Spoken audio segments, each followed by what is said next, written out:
When you stand at the threshold of a full century, everything becomes incredibly silent and still as the world outside begins to fade into a golden haze. People often ask me for the secret to growing a magnificent garden, but they do not realize I spent most of my life just observing dirt. At 100 years old, I have finally learned that the most beautiful things in life are often the ones we are too busy to notice. I have spent my entire life waiting for the perfect bloom, only to realize that the beauty was always right there, beneath my very own feet. My journey began with a dream of color, but all I had was a stretch of gray stone and parched earth that seemed to defy life. Every morning, I looked at the dust and wondered if anything would ever grow, not knowing that the growth was happening inside of me instead. The rhythm of my heart has slowed to match the pulse of the earth, a steady beat that carries the weight of 1,000 passing seasons. I remember the boy I used to be, full of fire and fury, staring at a desert and demanding that it turn into a lush paradise. I thought I was the master of the garden, but the garden was the one teaching me how to wait, how to breathe, and how to see. Let us go back to the beginning, when the sun was hot on my neck and my heart was filled with an impatient burning desire. When I was 20, I believed that strength alone could conquer any land, and I cupped the dry soil in my hands like a challenge. I hated the waiting. Every day without a flower felt like a personal failure, a battle lost against the stubborn silence of the barren earth. I wanted to transform this world instantly, to see a forest where there was only stone, and I worked until my bones ached with fatigue. I shouted at the sky for rain, cursed the sun for its heat, and saw only what was missing instead of what was already there.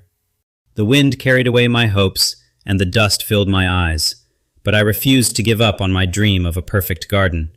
My hands bled as I tore at the stones, trying to force life from a place that seemed only to know the cold embrace of death.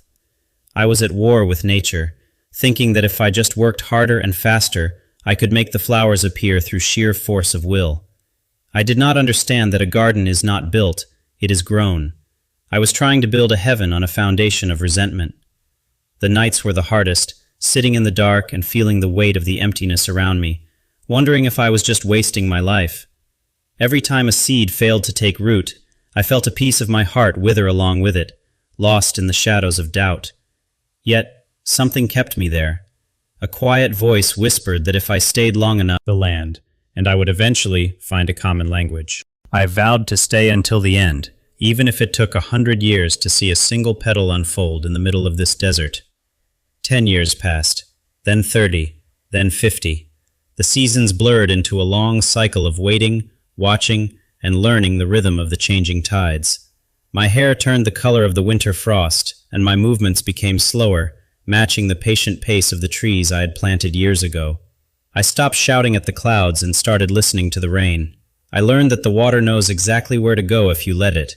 There were storms that broke my heart, washing away weeks of work, but each time I rebuilt, my hands felt stronger and more connected to the earth. I began to love the process more than the result. I found joy in the smell of the damp earth and the texture of the seeds. I realized I was no longer sowing seeds to see the flowers. I was sowing them to feel the pulse of life moving through my fingers. The land was changing, and so was I. The jagged edges of my soul were being smoothed over by the constant flow of time and nature.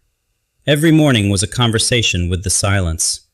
I stopped asking when the garden would be finished and started asking what it needed today. I saw the miracle in the struggle of a single root pushing through a crack in a rock, and I felt that same strength in me. I created spaces for rest, realizing that the garden was not just a place to work, but a sanctuary for my tired and aging spirit. Life began to seek me out. The birds and the insects came first, sensing that this was a place where they could finally find a home. I looked in the water and saw a man who had finally found peace, not because the garden was perfect, but because his heart was full.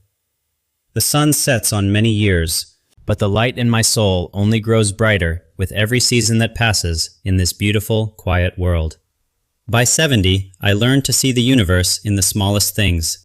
A line of ants became a lesson in persistence and quiet community work. A drop of dew held more wisdom than all the books I had ever read. It spoke of the fragility and the perfection of the moment. I started talking to the leaves, not because I was lonely, but because I recognize them as my brothers and sisters in this long journey. To see life flourishing because of your patience is the greatest reward. I felt a profound responsibility to protect every living thing in my care. Compassion became my most important tool. I learned that you cannot force a plant to grow, you can only provide the love it needs. Even the things we fear or ignore have a place of beauty. Everything in the garden is connected by an invisible thread of living light.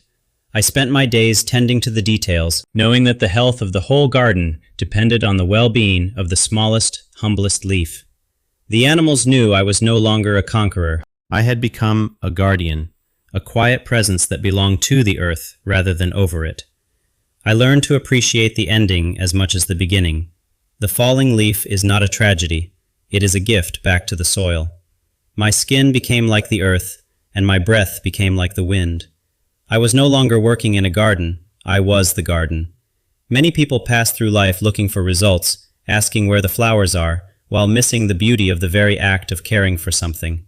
The true harvest is not the fruit you eat, but the kindness you grow in your soul while waiting for the seasons to slowly turn. When you know the pain of a single wilting leaf, that is when the true garden of your heart begins to bloom with eternal light. I am an old man now, but I have never felt more alive, for I have learned the secret that only time and patience can reveal. And then, as if by a miracle I had finally earned, the garden exploded into a sea of color that took my very breath away today. It was a symphony of petals, a testament to 100 years of faith, a living proof that even the driest land can hold a heaven. I stood there, a century of life behind me, surrounded by the beauty I once tried to force, now blooming freely in its own perfect time. I did not need to possess the flowers anymore. I only needed to be among them, to breathe their scent and feel their soft, velvet presence. The light was different now, softer and more golden, as if the sun itself was proud of what we had achieved together on this land. I realized that I did not make this garden. I simply served it, and in return, it gave me a reason to keep waking up every morning. Now, as I lie here, the garden is still with me. Its colors are painted on the inside of my eyelids, a vibrant legacy of peace. I see the future in the eyes of the young ones who come to visit, and I want to tell them the secret I have learned. I give them a seed, not just a piece of a plant, but a promise that requires time, love, and a heart that is willing to wait. Do not wait for the flowers to bloom to see that life is beautiful. The beauty is in the waiting, the caring, and the Gil hat. You are the gardener of your own soul, and every act of kindness is a seed that will one day turn into a forest of light. My work is done, and it is a good work. I leave this world knowing that the garden will continue to grow long after I am gone. The garden did not just bloom for me, it bloomed for everyone who will ever walk its paths and breathe its sweet, fragrant air of hope. Do not be afraid of the end. It is only the beginning of a different kind of growth, a transition into a world of eternal light. The journey itself was the reward. Every blister, every tear, and every silent prayer was a petal on the flower of my own spirit. Live with the heart of a gardener. Be patient with yourself, be kind to the earth, and never stop believing in the power of a seed. Love is the only thing that truly grows. Plant it everywhere you go, and you will see the world transform before your very own eyes. I have no regrets. I have loved the soil, I have loved the rain, and I have loved the long, slow walk toward the final bloom. The garden will remember me, and I will remember the garden. We are woven together in a tapestry of life that never truly ends or fades. Slow down. Do not rush toward the end of the story. Enjoy every page, even the ones that are written in the dark and cold winter. Everything I was is now a part of the green, the red, and the gold of this earth. I am finally home, and I am finally free. The stars are just flowers in a garden we have yet to plant.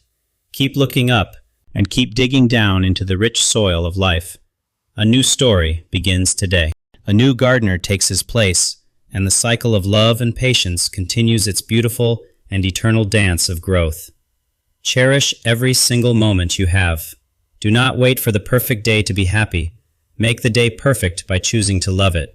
Tạm biệt, thế giới tươi đẹp này. Tôi đã có một hành trình thật rực rỡ, and I am grateful for every breath I was allowed to take here. Goodbye, beautiful world. I have had a truly magnificent journey, and I leave behind a legacy of love planted in the very soil of your heart.